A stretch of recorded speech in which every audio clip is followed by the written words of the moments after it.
Hey everyone, it's Ken and Data Monkey back for another episode of Monkey Shorts, and in this week's episode we want to talk about how you can keep your Power BI desktop up to date the easy way. And this is really important, because honestly, every time I tell Data Monkey to go and update their Power BI desktop, they just sit there and they don't actually do anything. So I need something that's actually just going to work automatically because I can't trust them to do it properly. So here's how this works.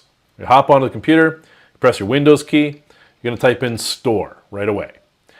Now, at this point, you'll see that Microsoft Store comes up, so you click on that and you'll go and get taken into the store. And then we need to search for Power BI Desktop. And this is the key. You want to search for Power BI Desktop. You don't want to be lazy and just search for Power BI. Because if you do, it takes you to this, which looks like the right app, but actually isn't.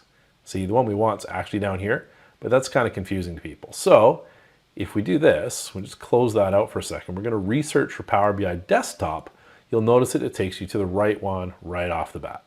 And if you haven't installed it yet, you'll find that there's a place here that you can install it. You may have to sign in with your Windows account in order to actually, purchase the app for free.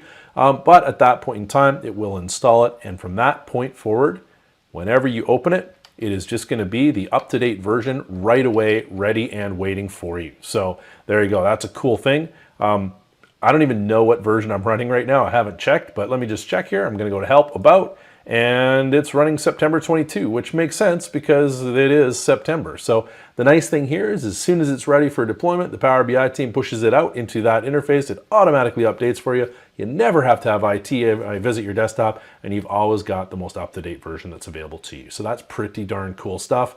If there's one thing I love, it's when I don't actually have to babysit my software installs on a monthly basis. So hopefully you'll find that helpful. Thank you for watching this episode of Monkey Shorts. If you enjoyed it, please don't forget to click on the Skillwave logo on the bottom left in order to subscribe to our channel. Or, if you'd like to see more videos in the series, click on the playlist tile on the right. And if you'd like to get more comprehensive training, you should definitely check out our website at skillwave.training.